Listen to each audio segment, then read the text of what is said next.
to talk today a little bit about how to approach people that you don't know and how to flirt with someone that you like, especially in today's society where consent is such a huge deal, and so is respect. So in the era of the hashtag #MeToo movement, how do you approach someone that you could potentially be interested in without being disrespectful and also being flirty enough and forward enough that they actually take you into consideration, right?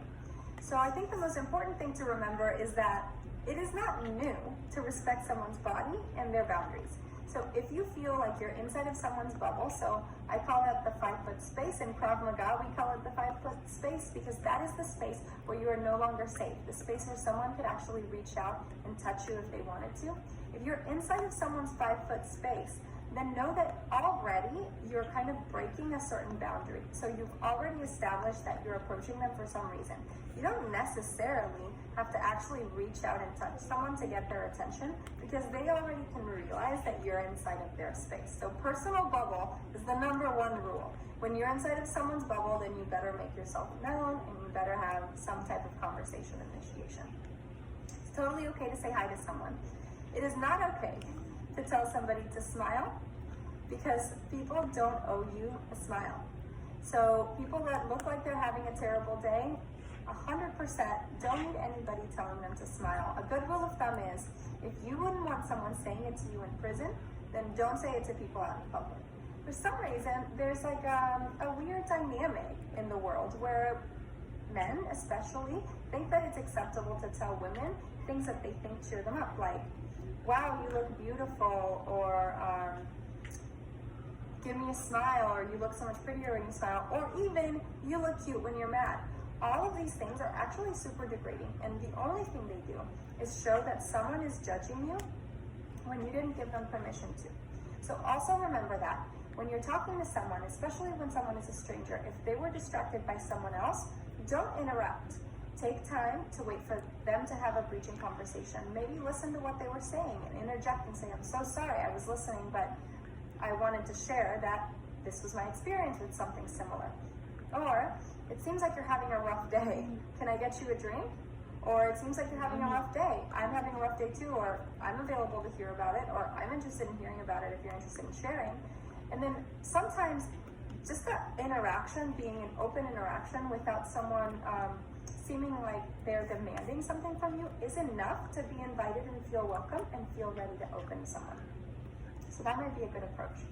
Another thing I would suggest also is consider that anytime you compliment someone on something they are physically, and something especially that they didn't choose, you're not actually giving them a compliment. You're demanding attention.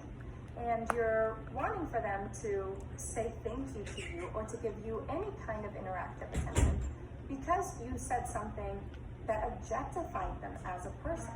So while we may think it's appropriate to tell someone, wow, you're so beautiful, if it's not invited, i.e. they're not your child or your parent or your partner, then we probably shouldn't think that our opinion is so important that we need to now share it, interrupt what they're doing to share it with them, right? And especially, we shouldn't demand that they thank us for it, like we gave them some huge gift by claiming attention from that. So that's pretty important also. So definitely no body contact, definitely no physical compliments. There are things that you can compliment. You can compliment someone's drink order, for example, if you're at a bar. If someone orders a drink that you think is crazy, you could say, wow, that's a crazy drink, that's really interesting. How'd you start drinking that? You can make conversation about things that have a lot more to do with their choices than what they are like physically, and especially if they didn't have a choice. The reality is that people don't want to be approached just because they're pretty. People want to be approached because they seem interesting. And if you think that you're interested in them, then that's what you need to hinge on. That's what you need to get at. Also, be direct. Nobody wants someone who's just hovering around, acting like they're needing something from you without actually saying what they need. If you think someone's interesting, you can go ahead and tell them that.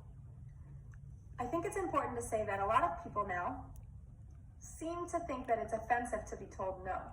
Rejection actually brings about hate and rude comments back. It's happened to me personally that people who have tried to approach me Even strangers on the street who have asked for my phone number, when being rejected, have completely turned it around and then started calling me names. This is an action that we really need to take a stand against. We really need to do better than to make people feel terrible because they weren't interested in getting to know us.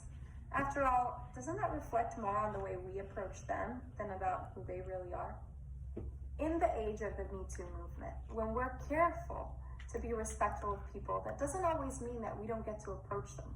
It just means that we don't get to objectify them and then to claim that we're doing it from a perspective to be thanked from.